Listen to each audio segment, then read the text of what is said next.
जब हम कुमार्ग पर जा रहे हैं, अपने घर के विपरीत दिशा में जा रहे हैं, तो उसको तुरंत त्यागना ही पड़ेगा, तभी हम सव घर पहुंचेंगे। अपने घर तभी आएंगे जब हम उस कुमार्ग को त्याग कर यथार्थ मार्ग को ग्रहण करेंगे। तो भक्ति का जो मार्ग है, परमात्मा पाने का मार्ग है, वो हमारे सदग्रंथों में विद्यमान है। प्रसंग चल रहा है कि हम लाल और लालड़ी की पहचान करने योग्य हो जाएं, तो फिर हम मार नहीं खाएंगे अपने व्यवसाय में। इसलिए ये दास आपको रह रहकर सदग्रंथों के रूबरू कर रहा है।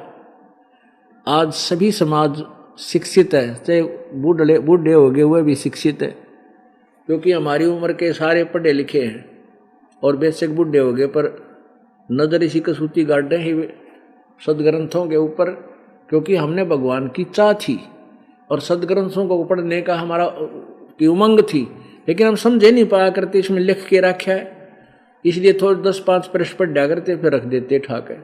तो अब इस दास को परमात्मा कबीर देव जी ने, गुरुदेव जी ने एक धार्मिक टीचर बना दिया, आध्यात्मिक गुरु। और टीचर का ये प्रथम कर्तव्य होता है कि वो सिलेबस अनुसार ही साधना कराए, ज्ञान प्रचार करे। जो टीचर अध्यापक शास्त्र के विरुद्ध सिलेबस से बाहर पढ़ाई पढ़ाता है, वो टीचर ठीक नहीं, वो अध्यापक हितकर नहीं है, वो शत्रु है उन विद्यार्थियों का, उनके जीवन का वो नष्ट कर रहा है। तो हमारे जितने भी अभी तक के गुरुदेव थे हिंदू धर्म के, वो सारे ही आउट ऑफ सिलेबस शिक्षा देने वाले थे। इसलिए तो वो हमें आज तक ये नहीं बता सके ब्रह्मा विष्णु महेश के माता पिता कौन है और कौन सा भगवान कितनी शक्ति रखता है। राम नाम रटते रहो, राम नाम रटते रहो, जब तक घट में प्राण, कब हो तो दीन दयाल के भनक पड़ेगी कान। अब कौन से राम का नाम जपे, सबसे पहले ये निर्णय करना हमने। राम की परिभाषा अभी आपको बताई कि जैसे एक विभाग को लेते हैं, जैसे तहसीलदार साहब, एसडीएम साहब, डिप्टी कमिश्नर साहब और कमिश्नर साहब, फिर मंत्री साहब, मुख्यमंत्री साहब, प्रधानमंत्री साहब और राष्ट्रपति साहब। ये सभी स्वामी हैं, ये सभी साहब हैं, लेकिन इन साहबों का अक्षेत्र भिन्न भिन्न है, इनकी अक्षमता मात्र है। ऐसे ही राम समझो तीन लोक के राम हैं, तीन लोक के राम हैं, श्री रजगुण श्री ब्रह्मा जी, सतगुण श्री विष्णु जी और तमगुण श्री शिव जी। और ये एक एक विभागीय मंत्री हैं, एक एक विभाग के राम हैं। रजगुण विभाग के श्री ब्रह्मा जी, सतगुण विभाग के श्री विष्णु जी, तमगुण विभाग के श्री शिव जी। इन विभागों का कार्य क्या है। रजगुण ब्रह्मा जी के रजगुण के प्रभाव से हम संतान उत्पत्ति करते सभी प्राणी, और श्री विष्णु जी के सतगुण के प्रभाव से हम एक दूसरे में मोह ममता रखते हैं। संपत्ति में मोह, पति पत्नी में मोह और बच्चों संतान के अंदर ममता, ये सारा सतोगुण के कारण है। बस इतना काम है इनका। और तमोगुण का के कारण हम लठ बजा दें, 1 मिनट में झगड़ा कर लें, सिर फुड़वा लें, उत्पात मचा दें। तो ये सारे कार्य तीनों भगवानों से हो रहे हैं और इतनी इनकी प्रभुता है, इतना इनका कार्य है। और ये तीनों परमात्मा, ये तीनों प्रभु न तो आपके भाग्य को घटा सकते ना बढ़ा सकते, जैसा कर्म आपने किया वैसा ही देंगे। अब इनसे नीचे और देवता आते हैं, जैसे गणेश जी की पूजा और कार्तिकेय जी की पूजा, अन्य श्याम जी की पूजा। बताइए, ये पूजाएं तो बिल्कुल ही हमारे इतिहास में नहीं है, सदग्रंथों के अंदर पूजा के लिए नहीं कहा। सदग्रंथ मीन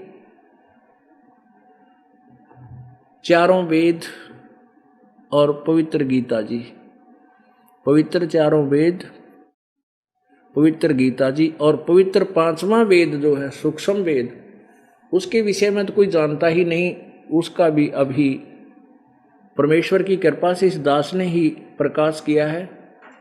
तो ये हमारे सदग्रंथ हैं जो भक्ति यानी साधना करने और कराने के, और जो 18 पुराण हैं ये हमारे सहयोगी हैं।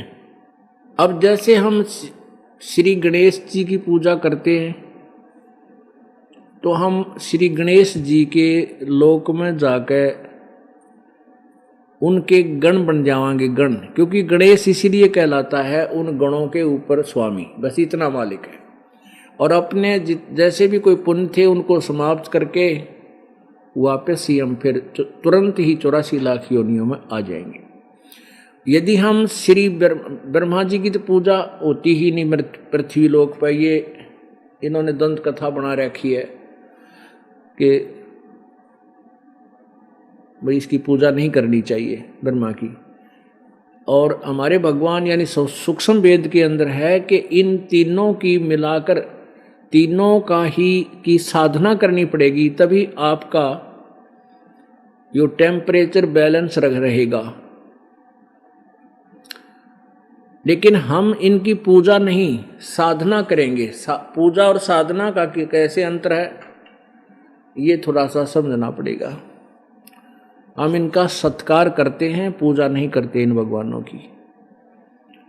जैसे एक पति भर्ता स्त्री होती है, वो पूजा तो अपने पति की करती है, उसके प्रति उसका पूरा समर्पण भाव होता है। और जब तक वो सहपरिवार में रहती है, ज्वाइंट फैमिली में रहती है तब तक, और बाद में भी अलग हो जाती है तो भी यथोचित सत्कार देती है।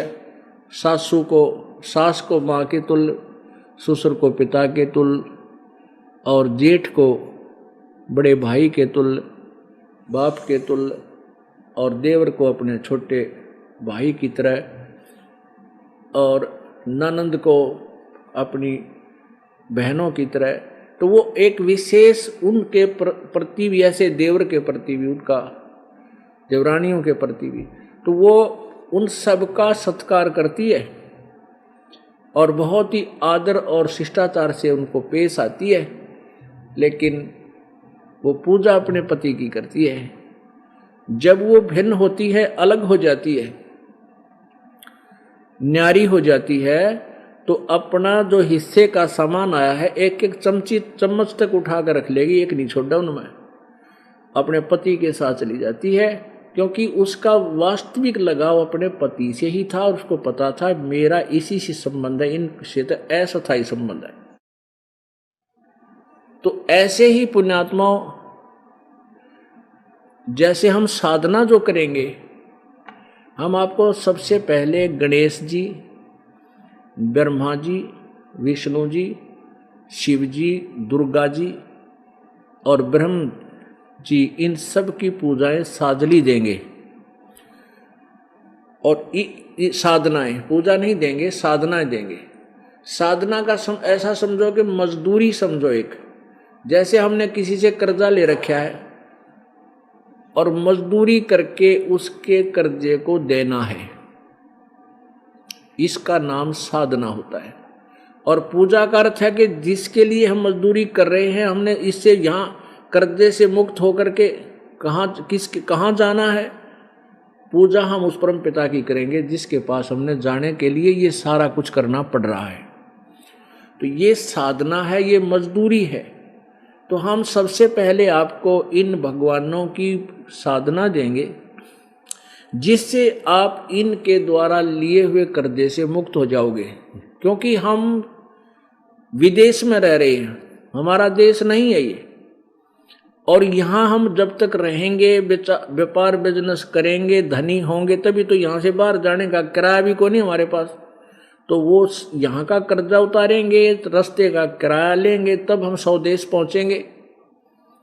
तो उसके लिए जैसे आप कहीं विदेश गए हो और वहाँ आपने कोई फैक्ट्री वगैरह ला रखी है, तो उसमें आपका साधना ठीक ना होने, आपकी व्यवसाय ठीक ना चलने से, तो आपका जो टेलीफोन कनेक्शन कट गया, बिजली कनेक्शन कट गया, पानी का कनेक्शन कट गया, पानी का, जल का, तो आप सभी सुविधाओं से वंचित होगे।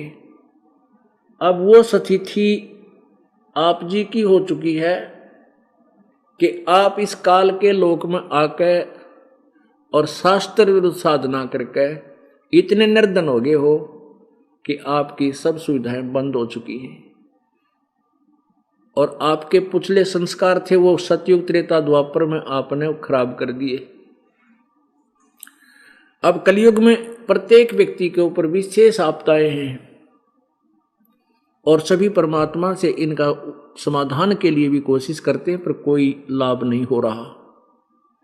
तो पहले क्या होगा कि आपको ये ब्रह्मा विष्णु महेश से जो तुम्हें सुविधाएं मिलनी थी, इनका ऋण, इनकी टैक्स ना देने से, इनका बिल ना भरने से इन्होंने अपनी सुविधाएं बंद कर दी तुम्हारी सारी, क्योंकि ये नहीं दे सकते आपको। मासा घटे न तेल बधे, विद ना लिखे जो लेख, सच्चा सतगुरु मेट कर ऊपर मारे मेख। तो ये भगवान ना तो आपके किसी संस्कार को कम कर सकते ना ज्यादा कर सकते। केवल पूर्ण परमात्मा सतपुरुष कबीर जी वही आपके संस्कारों में परिवर्तन कर सकता है, आपके पाप कर्मों का नाश कर सकता है और आपको अपने कोटे से भी सुविधा दे सकता है। तो क्या होगा कि आप इस दास के माध्यम से प्रभु का नाम प्राप्त करोगे, तो ये दास गारंटर बनेगा आपका ब्रह्मा विष्णु महेश के बीच में, और इनसे कहा जाएगा कि आप इनके सुविधाएं इनको दो ताकि ये आपकी मजदूरी करके तेरा कर्जा उतार सके। तुम इनको ऐसे बंद रखोगे, कर्जा कहाँ से उतारेंगे? तो गारंटर वही होता है जो धनी व्यक्ति होता है और जिसको गारंटी ये मानते हैं। तो वो कौन होता है? वो संत होता है, परम संत होता है, परमेश्वर का कृपा पात्र होता है। तो ये दास आपका गारंटर बनता है ब्रह्मा विष्णु महेश गणेश दुर्गा और ब्रह्म के बीच में, कि आप इनके कनेक्शन चालू करो, ये आपकी मजदूरी करके साधना करके आपका कर्जा पूरा करेंगे। तो आपको जिस दिन यह मंत्र मिल जाता है, प्रथम मंत्र, उसी दिन आपके गारंटी के कागज इन भगवानों के पास पहुंच जाते, ऑटोमेटिक फैक्स हो जाता है। तो ये सब सुविधाएं आपको शुरू कर देते हैं। और उसमें क्या होता है कि वो परमात्मा उस संत परमेश्वर कबीर देव जी के कोटे से आते हैं उनके पास, तब वो सुविधाएं आपको देनी शुरू करते हैं। फिर आपको इतना तैयार कर दिया जाता है कि अब आप अपने पैरों पर खड़े हो जाओ। तरीका बताया जाता है राम नाम का धनी होने का, कि दान करो, भक्ति सिमरन करो, नाम जपो, सेवा करो। फिर इन साधना से आपको